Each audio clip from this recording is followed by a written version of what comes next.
Despite opposition by all the trade unions in the country, including almost all the central trade unions except VMS, the labor code was notified by the government. The government is claiming there exists thorough deliberation with the unions on that. Again, that is altogether a false statement. By the time the whole idea of changing labor laws came under discussion during this BJP regime, maybe somewhere from 17-18 onwards when it came to talk, this idea was floated by the government that trade unions on all points of the government's proposal, they have given their alternative view and also given documentary evidence that the manner government is moving on labor law on the plea of making ease of compliance and also expand the coverage and enhance the right of the people. That was the government claim making behind this labor code. All these so-called declared objectives, whatever government is proposing to implement in code, that will go just in the opposite direction. It will reduce the coverage, it will reduce the entitlement, and also it will reduce the workers' curb the workers' right to collectively assert to defend their rights and defend their entitlements.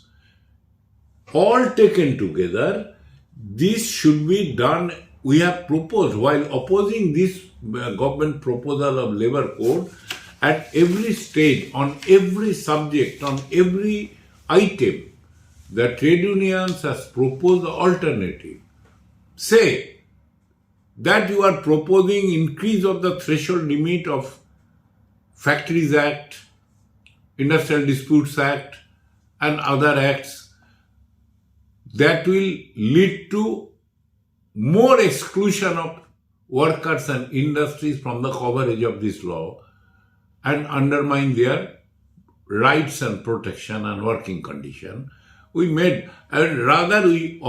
proposed concretely with a logic that in view of the technological innovation, now much less number of workers can give a better productivity and better production. And accordingly, the size of the establishment are getting restructured. So the need of the hour to ensure better compliance and coverage, it is important that the threshold limit to be reduced. But in labor code, government just done the opposite thing. They proposed, we gave the logic, gave alternative position that it should be further reduced. They have gone just in the opposite direction. I am just giving an example that the opposition by the unions are based on concrete logic and are based on the objectives the government is propagating for these labor codes in terms of enhancement and coverage and universality of right, etc., good things. The labor code operationally goes just in the opposite direction, and government's assertion that it will increase coverage, it will increase the earnings of the workers, it will expand right of the workers, etc., all these claims are absolutely a false claim. Even the statement issued by CITU on the point-wise rebuttal of the Press Information Bureau release made on 22nd November, point by point, we have made a published press statement by refuting that every other objectives the government has claimed in the labor code while notifying labor code is absolutely false. They talk that it will simplify the labor code, and they have 29 laws. They have subsumed it in the 4 labor code. Fact remains, they have not subsumed, they have repealed them. And while mentioning them in the labor code, concerned labor code, they dismantled and somewhere abolished whatever rights and protection related provision there in those 29 labor laws. Those laws are something ideal we are not claiming, but it ensured some rights. And those laws came through a long struggle by the working class. Now those rights are being negated completely. So they repealed this law, claimed to have subsumed their provision in the labor code, which claim is an altogether false claim. So the ministries claim that it will simplify and enhance entitlement is absolutely false. Secondly, they told that it will ensure universal social security for all. Again, a false claim. Rather, in many sectors, there was social security provisions almost to the universal level, particularly in BD, in non-coal mines, and in many other sectors. Particularly in the mining sector, there was a provision of cess-funded detailed social security provisions. All those provisions were repealed in a very deceptive manner by the government through backdoor, through the finance bill of the budget. They did not build specific bill in refuting that. Through finance bill they have done, and in the new law, none of these schemes exist today. And today all those sectors where the cess-funded scheme was abolished, now they are not getting any social security benefit. Only for the construction sector, they could not do away with that. But even in that segment, the cess collection, they are promoting evasion of cess collection, number one. And despite that, whatever has been fund is amassed, majority of them remain unutilized, and they are opening way by through state governments can divert that money into one fund in other direction. In fact, the Social Security Code, the basic content it has kept, instead of universalizing it, it has weakened even the implementation and expansion of the existing Social Security Code, like construction workers, like ESI and EPF. They are taken such positions there, and which is affecting the implementation. So no question of universal. Again, it is a false statement. And the gig and platform worker they are referring to, no scheme is there. They are only talking about them. There is no employment relation identified and no regulation on that. Without that, how could they implement the social security scheme for them?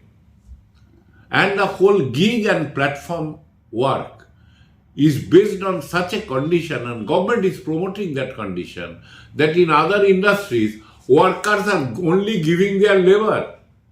The instrument of their manufacturing, production, machineries are all given by the employer. It is a part of their investment.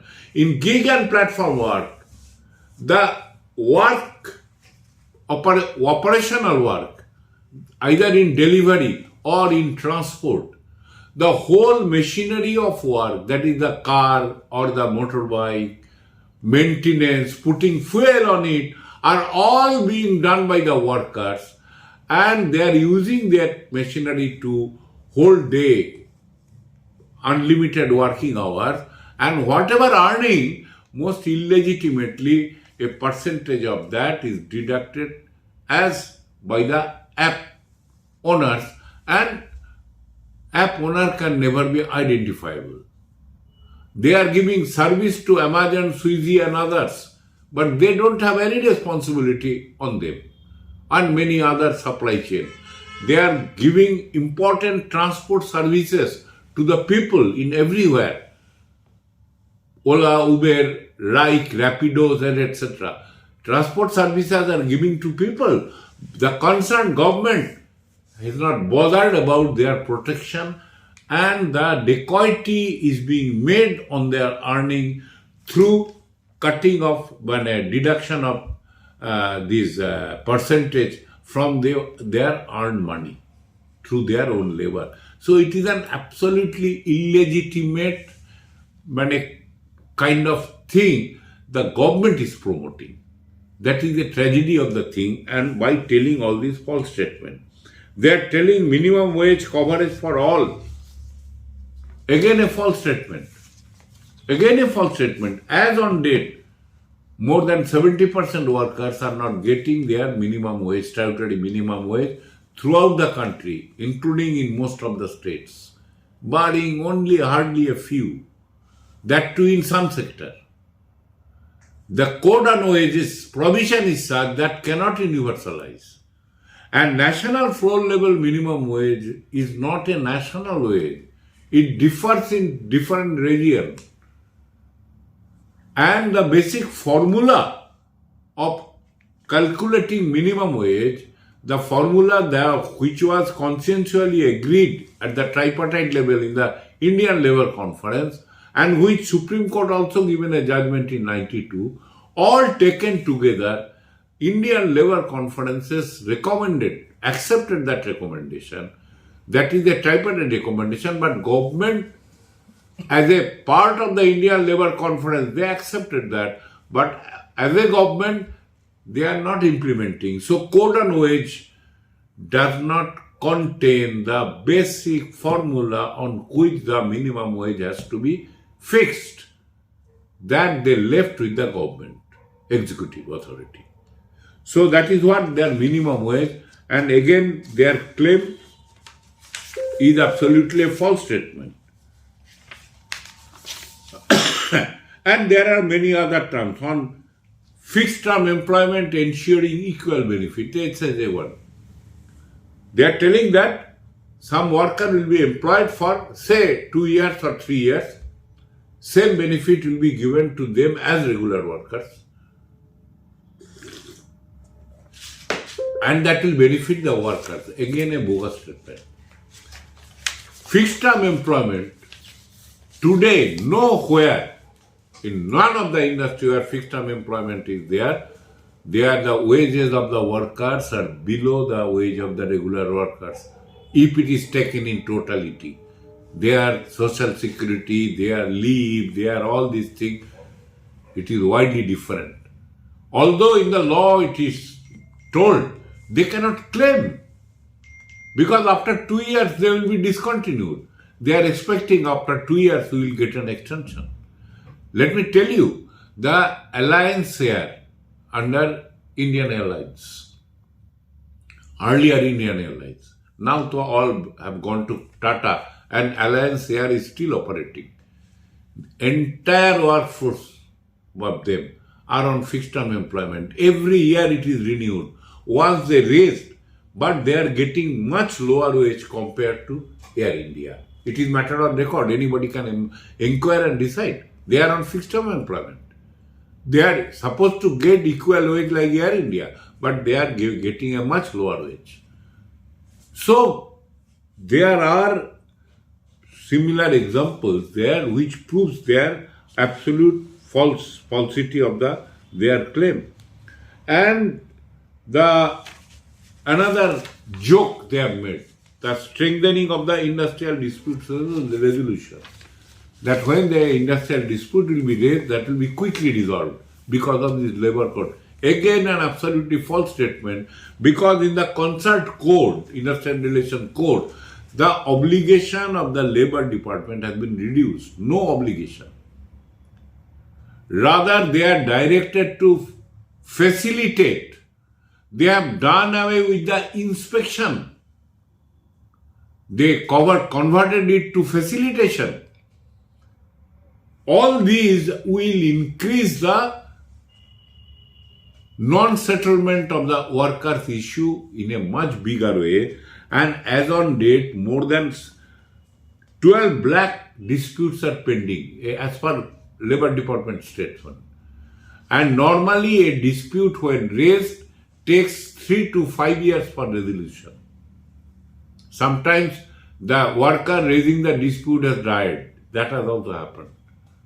And Labour Code, so far as the role of the Labour Department official, etc., has put, that practically will make dispute resolution an impossibility. That is the reality. But while making a statement, they don't hesitate at making a false statement, doing just the opposite. And here, rather, this conciliation machinery, etc., has been utilized as a weapon to stop the right to strike of the workers, squeezing the right of the collective workers. So, and there are many other issues which they claim that will empower the labor. The reality is that they will impose slavery on the labor. And if this labor code, if you take with the supplementary arrangement government has already made through enactment, they decriminalized more than 400 offences, that is violation of laws by the employers, including many labor laws. They can never be jailed for that, only pay some fine and get it. And they will earn more by violating the law than paying the fine. That is the reality today. That forgery, fraudulent thing is being sought to be imposed on the people. Secondly,